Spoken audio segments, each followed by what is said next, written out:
You're listening to the We Are Libertarians podcast network. Find all of our shows at wearelibertarians.com. Welcome to Now Hear This. I'm your host, Chris Spangle. Now Hear This is a conversation with leaders in Indianapolis that are working to improve the lives of Hoosiers. Our goal is to empower you to join in their work and make a difference while informing you about the unseen aspects of life in Indiana. If you miss an episode, you can listen via podcast at nowhearthisindy.com. Today we are talking to Tom Hanley, who is the founder and CEO of 913sports, which you can visit at 913sports.org. Spell out 9, numerals 13sports.org. Verbally, it'll be in the show notes in case you don't get that. So, Tom, tell us a little bit about 913sports. What do you do? What is it? Yeah, so 913sports is a youth health and fitness organization that launched in 2012 here in Central Indiana. And we really built an education curriculum using the bicycle as a tool in schools and community programs all across our community. So we work with kids as young as 5 all the way up to 18-year-olds and young adults. And we've got a few different programs that allow them to connect with the bicycle. Our most widely known program is our Kids Riding Bikes program, where we take a stationary bicycle simulator setup and actually integrate into the physical education class during the school day. We get kids riding bikes as part of their PE class in a big video game. And then we've got our Kids Building Bikes program, which focuses on workforce development and awareness. And then our Explore Indy program, which actually gets kids outside exploring Indianapolis and the great city that it is through the power of 2 wheels. Man, when I was a kid, there was nothing better than riding my bike. I rode my bike everywhere. I lived in Plainfield, and it was, relatively safe to drive around the town, go down to the the ball card shop. I hated gym class. I hated it so much. I was a chubby kid. So what happens when you take the bikes, something that a kid loves, and you put it into a school, into a setting that, when we were kids, we look like we're around the same age, it's run around the circles. Maybe you got the cool parachute day. What is the difference for kids when you bring in your program? Explain coming into a school and what that looks like and how the kids interact with it. Yeah, so that's one of the things I love most about this program, and one of the things I took for granted with my background as an elite level cyclist when I started this.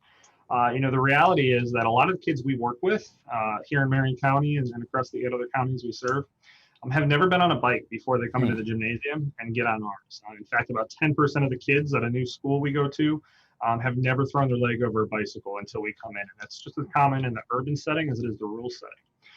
So that was a pretty big shocker, given, much like you, I grew up with the bicycle being that rite of passage and a chance to really have the early taste of freedom. So the way we deliver it really builds on the founding principle of 913, and that is that the bicycle is the ultimate equalizer. We're able to take students of all shapes, sizes, backgrounds, and athletic abilities and create a relatively level and fun playing field.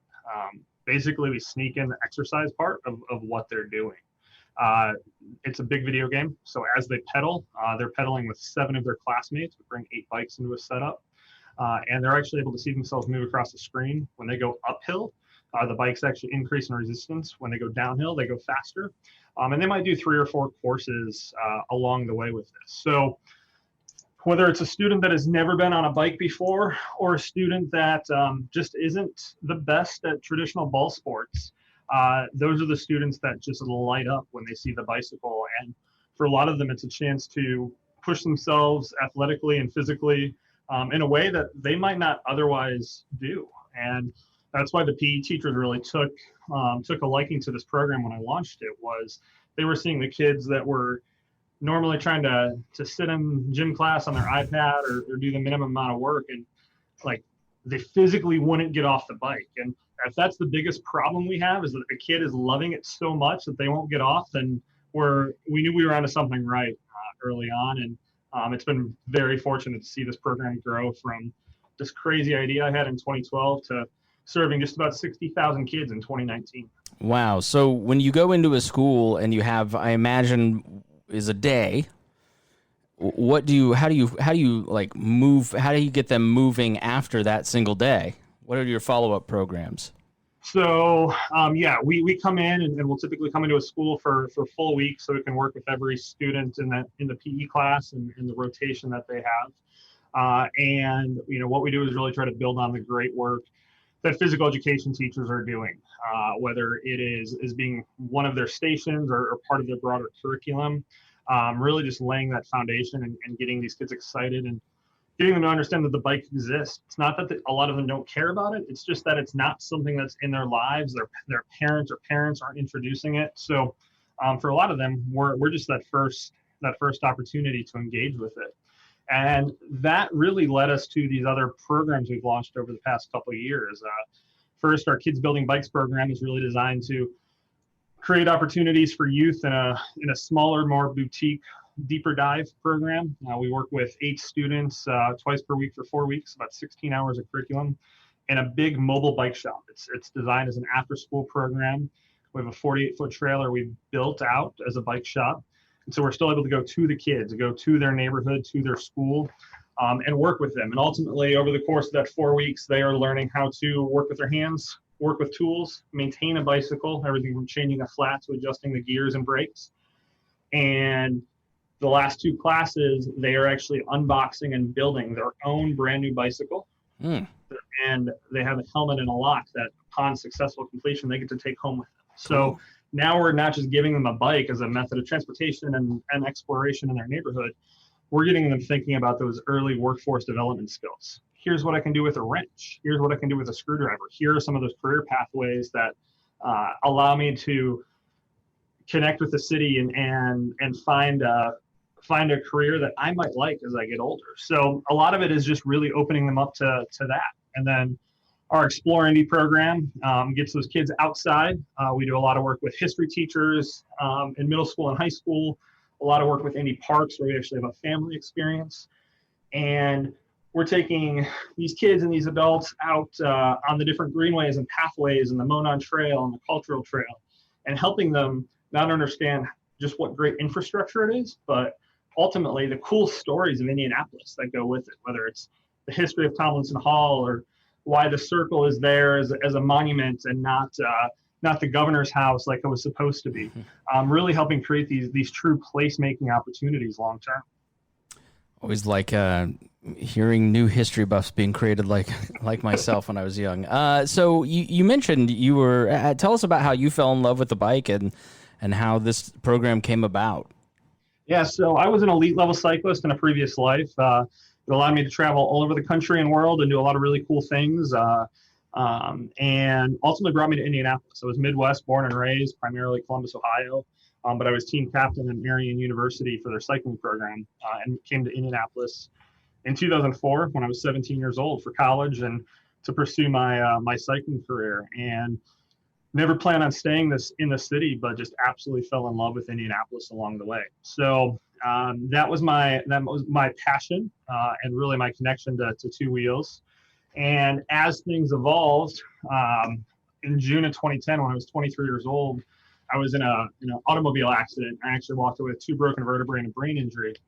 And I was told I was lucky to be alive, but I would never race my bike again. And at that point, I'd been planning on becoming a business attorney. And in the year that followed after that, I decided that I wanted to do something different than being an attorney, and ultimately sat down and wrote what would become the framework for 913sports. So the bike has been this incredible tool for me that's allowed me to compete at the highest level of sport, or be a little kid and ride around my neighborhood. And I think that's the cool thing about the bicycle is you can do it whether you're 5 or whether you're 50 or whether you're 80.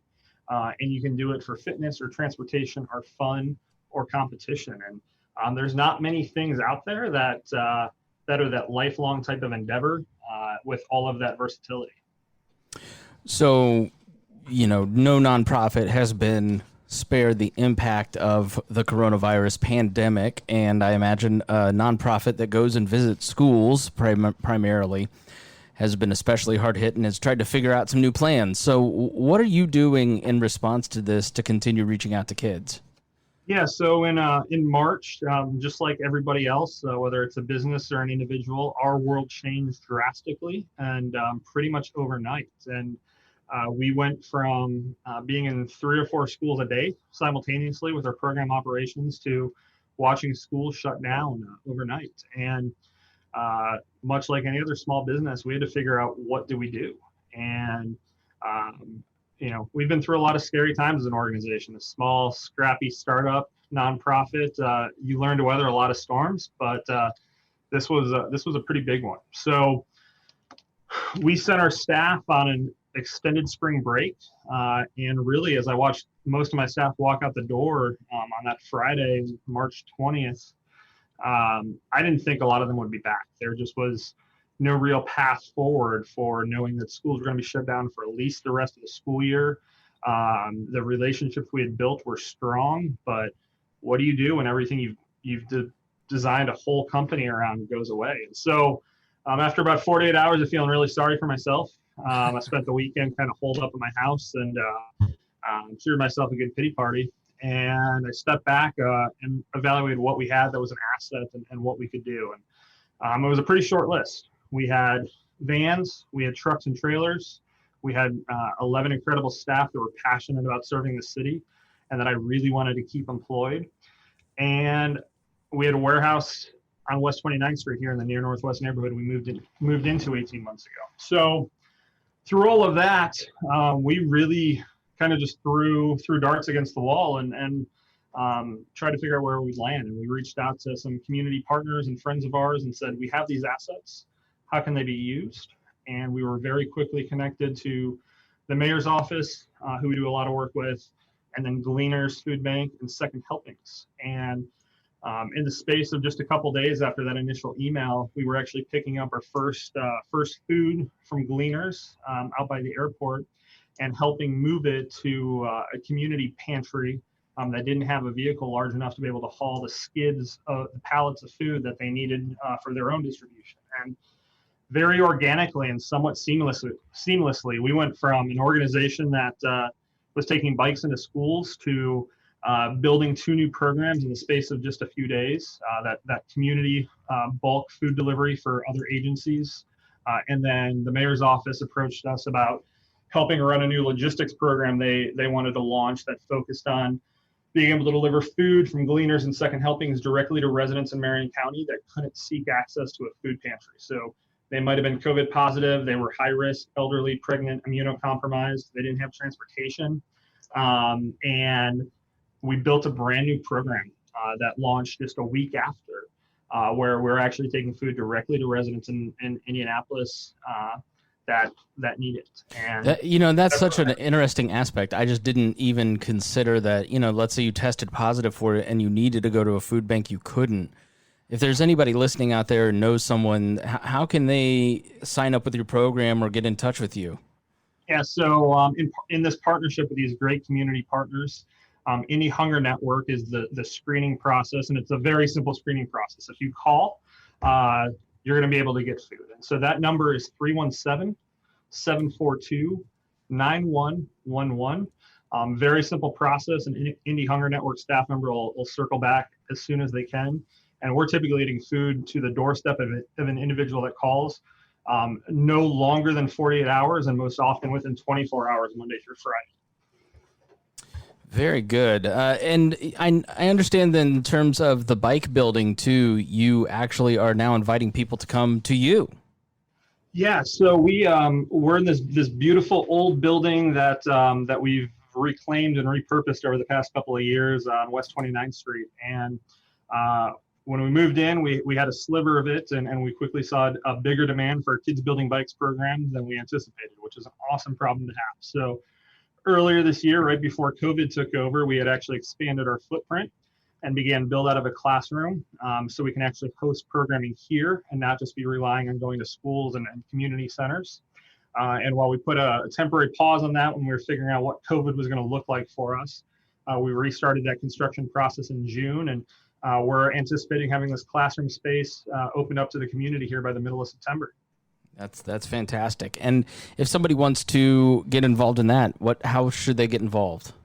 Yeah, so follow us on our social media channels, 913sports. Check out our website. Reach out to us through email or phone. We're obviously monitoring what the current situation is with COVID. So trying to figure out what the best approach is in terms of safety with that long term. But we really look forward to having the community be part of our story, not just in their facilities of schools, but in our facility we call home. And I imagine, kids are just, my poor niece has just spent a lot of time crying because all her activities and her friends and everything has just kind of been taken apart. I imagine going and doing something like that is also a great mood lifter for the kids. We feel our role in the community is more important now than ever before, whether you're talking about just giving kids an opportunity to be kids or learn in a different way, being able to build some new opportunities within the neighborhood that we're in, which has historically been a pretty underserved area.